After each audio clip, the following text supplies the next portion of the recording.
Ladies and gentlemen, hope you all are good. This is Samir and you're watching a video which is from Chocolate Sam's channel, and we are going to discuss about muscle imbalance.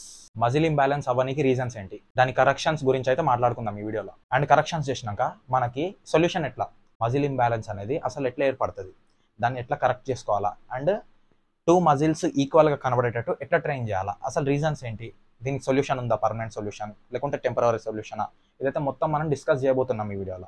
So ఈ video దేని మీద నడవబోతుందో ఆ topic అయితే మీకు అర్థమైనట్టుంది. So ఎవరైతే నా ఛానల్ని first time visit చేసిల్లో and ఎవరైతే ఫస్ట్ టైం చూస్తారో ఈ వీడియోని, మీరైతే నా ఛానల్ని సబ్స్క్రైబ్ చేసి పక్కనున్న బెల్ ఐకాన్ని ఆన్ చేసి ఆల్లో పెట్టుకోండి. సో ఈ వీడియోని లైక్ చేయండి. అట్ ద సేమ్ టైం మీ ఫ్రెండ్స్తో కూడా షేర్ చేసుకోండి ఈ వీడియో. ఎవరైతే మీ ఫ్రెండ్స్ జిమ్కి పోతారో వాళ్ళకి కూడా ఒక క్లారిటీ వస్తుంది, అసలు మజిల్ ఇంబ్యాలెన్స్ అంటే ఏంది, అది ఎట్లా వస్తుంది, దాన్ని ఎట్లా కరెక్ట్ చేసుకోవాలా. టోటల్గా అయితే మనం మాట్లాడుకోబోతున్నాం. నాకు తెలిసి అరౌండ్ ఒక 8 to 9 minutes ఉంటుంది నాకు తెలిసి ఈ వీడియో. మ్యాక్సిమం అంతా కూడా తీసుకోదు టైం. సో ఈ షార్ట్ టైం పీరియడ్లా మీకు ఈ వీడియోలో అర్థమయ్యేటట్టు అయితే చెప్పేస్తాం మీకు. సో స్టే ట్యూన్, లాస్ట్ వరకు అయితే చూడండి వీడియో. ఏమాత్రం లేట్ చేయకుండా స్టార్ట్ చేద్దాం. అసలు మజిల్ ఇంబ్యాలెన్స్ అంటే ఏంది, మన బాడీలో ఏదైతే మన మజిల్స్ ఉంటాయో, ఇఫ్ ఎగ్జాంపుల్ మనం చెస్ట్ తీసుకోవచ్చు, లేకుంటే అబ్డామినల్ మజిల్స్ తీసుకోవచ్చు, లేకుంటే ఆబ్లిక్స్ తీసుకోవచ్చు, లేకుంటే షోల్డర్స్, బైసెప్స్, ట్రైసెప్స్, ఏదైతే మన బాడీలో ఉంటాయో మజిల్స్ అవి ఈక్వల్గా ఉంటాయి బోత్ సైడ్స్. లైక్ ఇప్పుడు బైసెప్ ఇటు సైడ్ ఉంది, ఇటు సైడ్ కూడా ఉంది.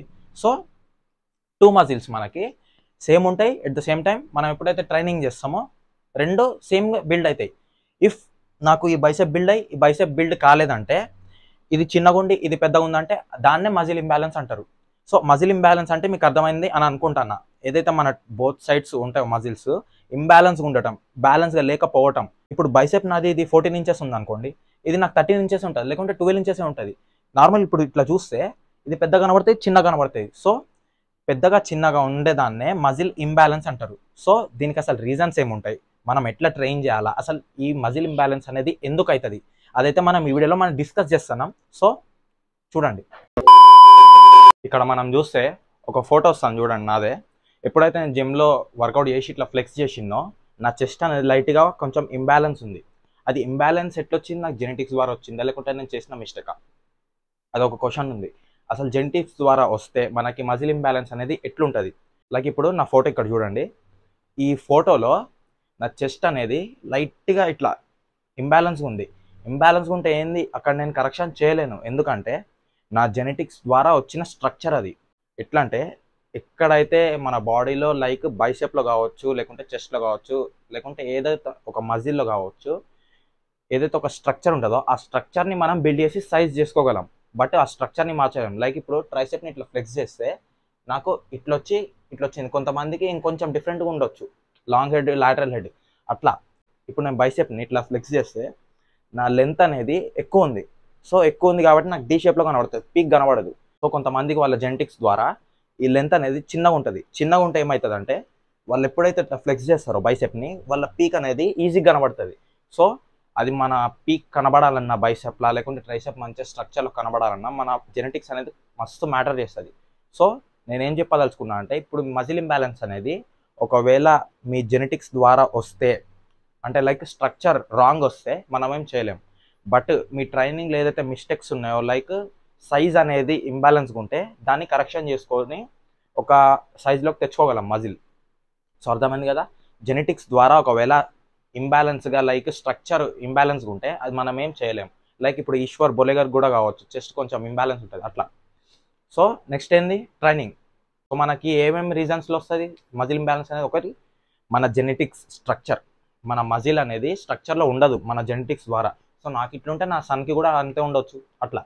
ఇప్పుడు ట్రైనింగ్కి వస్తే, ఇప్పుడు మనం ఈ ట్రైనింగ్లో ఒకవేళ మజిల్ ఇంబ్యాలెన్స్ ఉంటే వాళ్ళు యూనిలాటరల్ ఎక్సర్సైజెస్ పర్ఫామ్ చేయమంటూ ఉంటారు. సో దీని అనుకున్న రీజన్ చూద్దాం. ఇప్పుడు బైలాటరల్ ఎక్సర్సైజెస్ పర్ఫామ్ చేస్తే, ఇప్పుడు లైక్ నేను ఎగ్జాంపుల్ బార్బెల్ కర్ల్ తీసుకుంటాను. బార్బెల్ కర్ల్ ఏంది, ఒక రాడ్ స్ట్రైట్ ఉంటుంది. ఇప్పుడు నేను ఎగ్జాంపుల్ ఇట్లా ఈ లెంత్లో ఇట్లా పర్ఫామ్ చేస్తాను. ఇప్పుడు పర్ఫామ్ చేస్తా అంటే నాకు ఈ హ్యాండ్ అనేది స్ట్రాంగ్ ఉంటుంది, ఈ హ్యాండ్ అనేది వీక్ ఉంటుంది. సో ఏమవుతుంది అంటే, ఇప్పుడు when I'm lifting the weight, ఈ హ్యాండ్ అనేది స్ట్రాంగ్ ఉంటుంది, ఇది లేపేస్తుంది. ఇది వీక్ ఉంటుంది కదా, ఇది లేపలేదు. ఈ క్రమంలో ఏమవుతుంది అంటే, ఈ హ్యాండ్ అనేది దీనికి యూజ్ అవుతూ ఉంటుంది ఎనర్జీ ఇవ్వడానికి. ఎట్లా అంటే, ఇప్పుడు ఇట్లయితే లేపం కదా, ఇట్లా కింద మీద పడి ఇట్లా లేపుతాం.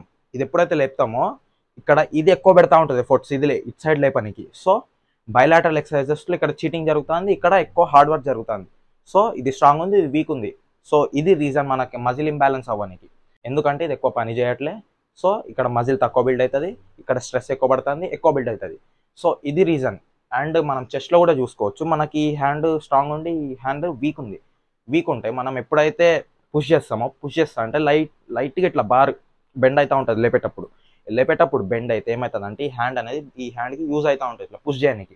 అప్పుడు ఏమవుతుంది, ఇక్కడ మజిల్ ఎక్కువ బిల్డ్ అవుతుంది, ఇక్కడ తక్కువ బిల్డ్ అవుతుంది. At the same time LADS కూడా అట్లా.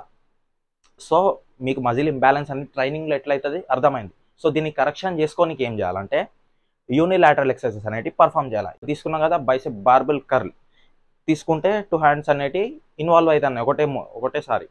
సో మనం డంబుల్ కర్ల్స్ చేయాలి ఇండివిజువల్గా చేస్తే ఏమవుతుంది అంటే ఇండివిజువల్గా పడుతుంది టెన్షన్ మజిల్ మీద. సో ఇందులో ఏం చేయాలంటే ఏదైతే మజిల్ వీక్ ఉంటుందో, ఏదైతే సైడ్ వీక్ ఉంటుందో అది ఫస్ట్ పర్ఫామ్ చేయాలి. ఫస్ట్ పర్ఫామ్ చేసి దీనికి ఎంతైతే రెప్స్ వస్తాయో ఆ రెప్స్ ప్రయారిటీ అనేది ఈ మజిల్కి ఇవ్వాలి.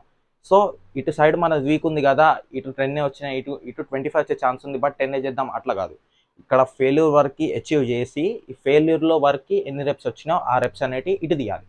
సో అర్థమైంది కదా యూనిలాటరల్ ఎక్సర్సైజెస్ చేస్తే ఏమవుతుందో. సో బైలాటరల్ ఎక్సర్సైజెస్లో ఈ రీజన్ మీకు మజిల్ ఇంబ్యాలెన్స్ అవడానికి. యూనిలాటరల్ ఎక్సర్సైజెస్లో కరెక్షన్ చేసుకోవచ్చు. సో మజిల్ ఇంబ్యాలెన్స్ సైజెస్ అని. సో అసలు రీజన్స్ ఏంటి అండ్ మీకు ఎట్లా కరెక్షన్ చేసుకోవాలా ఇదైతే అర్థమైంది మీకు మజిల్ ఇంబ్యాలెన్స్లా. సో నెక్స్ట్ ఏ టాపిక్ మీరు చేయమంటారో కామెంట్ చేయండి. సో నాకు కొంచెం మోటివేషన్ ఉంటుంది. సబ్స్క్రైబ్ చేసుకోండి and like the video. So that's it for today guys. Next వీడియోలో కలుసుకుందాం. Until then bye by.